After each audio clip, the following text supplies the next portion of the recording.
नई व्यवस्था के तहत अपेक्स बैंक में प्रबंध निदेशक के रूप में लगाए गए तो रिजर्व बैंक ने लिखित में आपत्ति करी। आज जब केंद्रीय सहकारी बैंकों में लगाए गए तो रिजर्व बैंक ने लिखित में आपत्ति करी। लिखित में आपत्ति करी। जब प्रबंध निदेशक अपेक्स बैंक की सारी फॉर्मेलिटीज को पूरा किया गया तब भारतीय रिजर्व बैंक ने लिखित में पत्र जारी किया है कि इनको अगस्त 2025 तक के लिए स्वीकृति दी जाए। तो ये परिवर्तन का दौर है। दूसरी तरफ क्या परिवर्तन चल रहा है? Computerisation and mechanisation. मैकेनाइजेशन और कंप्यूटराइजेशन के तहत सभी पैक्स को कंप्यूटराइज किया जा रहा है। पूरे देश की पैक्स को, पूरे देश की पैक्स सिंगल सॉफ्टवेयर पर काम करेगी। जब पैक्स सिंगल सॉफ्टवेयर पर काम करेगी और फुली कंप्यूटराइज हो जाएगी तो ये जो रोज रोज की बदनामी है इससे तो अपने को मुक्ति मिलेगी। लेकिन उससे मुक्ति मिलने के साथ साथ देश में डीबीटी का यूज चलता है, डायरेक्ट बेनिफिट ट्रांसफर। किसान सम्मान निधि किसान के खाते में सीधी जारी है ना, केंद्र की भी जा रही है और राज्य की भी जा रही है। और भी बहुत सारे बेनिफिट्स हैं वो सीधे जा रहे हैं। तो आज हम जो फसली ऋण बांट रहे हैं, आज हमारा मुख्य कारोबार क्या है? फसली ऋण। 22,000 से 25,000 करोड़, 18,000 करोड़ से 9,000 करोड़ से मैंने पढ़ना और सुनना शुरू किया। ठीक है, 25,000 करोड़ हो गया। उसमें भी बायोमेट्रिक बेस्ड रिकवरी और एडवांसमेंट शुरू हुआ तो बहुत सारी ट्रांसपेरेंसी आई, बहुत सारी बदनामियों से हम बचे, हम पे जो रोज आरोप करते थे उससे हम बचे। तो मित्रों, जब पैक्स कंप्यूटराइज हो जाएगी और फसली ऋण जो हम बांटते हैं इसका पैसा सरकार, रिकवरी हम क्या करते हैं?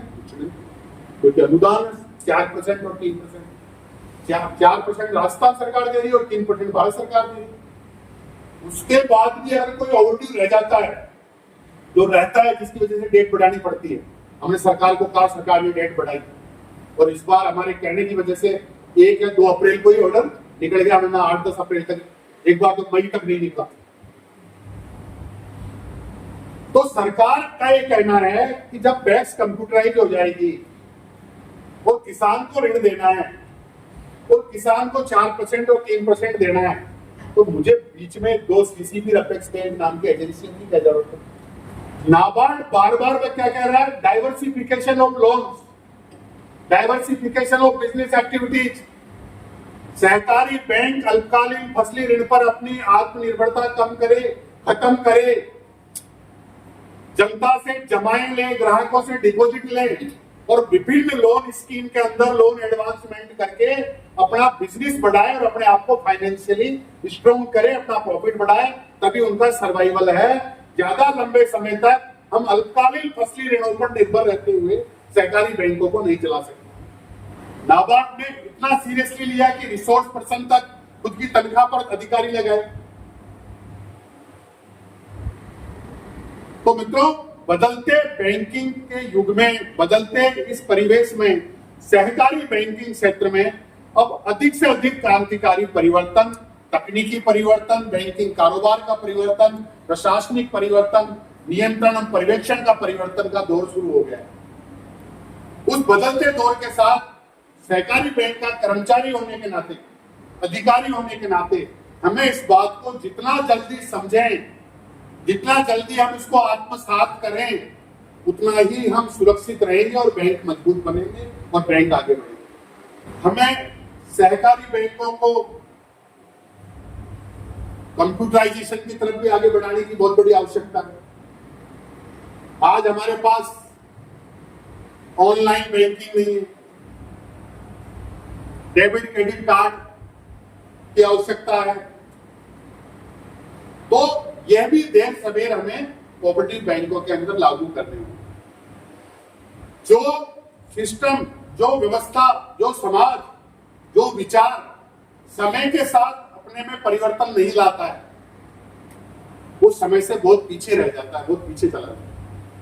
क्योंकि समय किसी का इंतजार नहीं करता, समय अपनी गति से चलता है। तो ये मुख्य रूप से आप सबको समझने की आवश्यकता है कि हम एकजुट रहकर, एक मन और एक प्राण रहकर बैंक को कैसे मजबूत करें, बैंक में कैसे सहकारिता का, भाईचारे का माहौल रहे।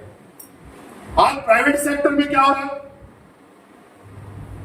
कोई ईयरली डिक्रीमेंट लगता है, कोई डीए मिलता है, एक साथ 5 लड़के रखे जाते हैं, पांचों की सैलरी एक जैसी होती है। आपसे कम पढ़े लिखे हैं, कई गुना ज्यादा पढ़े लिखे। सुबह जाने का टाइम है, शाम को उनको आने का टाइम है, उनकी कोई छुट्टी है, सीएलपीएल मेडिकल है।